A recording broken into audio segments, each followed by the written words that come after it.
Janvier 2026. Le monde retient son souffle. Une opération militaire américaine, rapide et brutale, frappe le cœur du Venezuela. Le président Nicolás Maduro est capturé. La raison officielle? Lutte contre le narcotrafic. Mais la vraie raison est bien plus profonde. Ce n'est pas l'histoire d'un homme, mais l'histoire d'un système.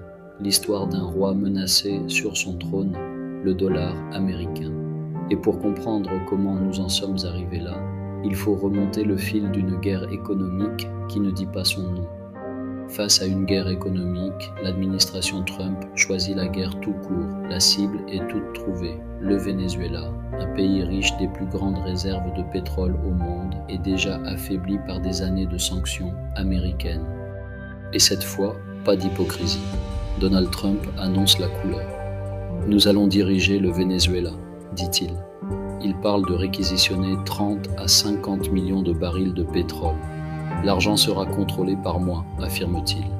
Le message est clair, le pétrole vénézuélien est placé sous tutelle américaine. Il sera vendu en dollars et les revenus serviront à acheter des produits américains. C'est une recolonisation économique qui ne dit pas son nom. En s'emparant du Venezuela, Trump fait d'une pierre deux coups.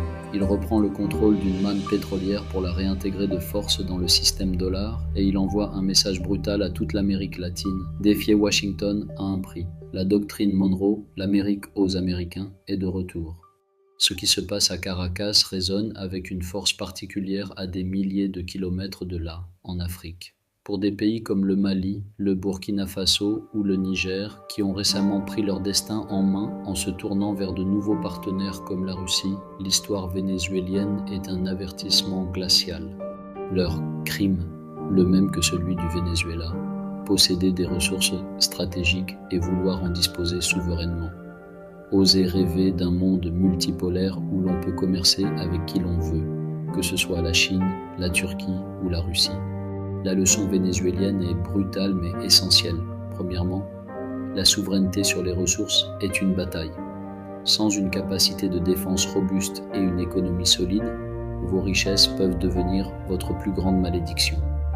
Deuxièmement, la dédollarisation est une voie périlleuse. S'y engager seul, c'est devenir une cible. La force des BRICS est dans leur nombre. L'union fait la force. Troisièmement, les nouveaux alliés ne sont pas une assurance vie. La Russie et la Chine ont condamné l'action américaine, mais ne sont pas intervenues militairement. La sécurité doit d'abord être l'affaire des nations elles-mêmes. L'intervention au Venezuela va-t-elle sauver le dollar ou, au contraire, accélérer sa chute en montrant au monde le danger de dépendre d'un seul système? En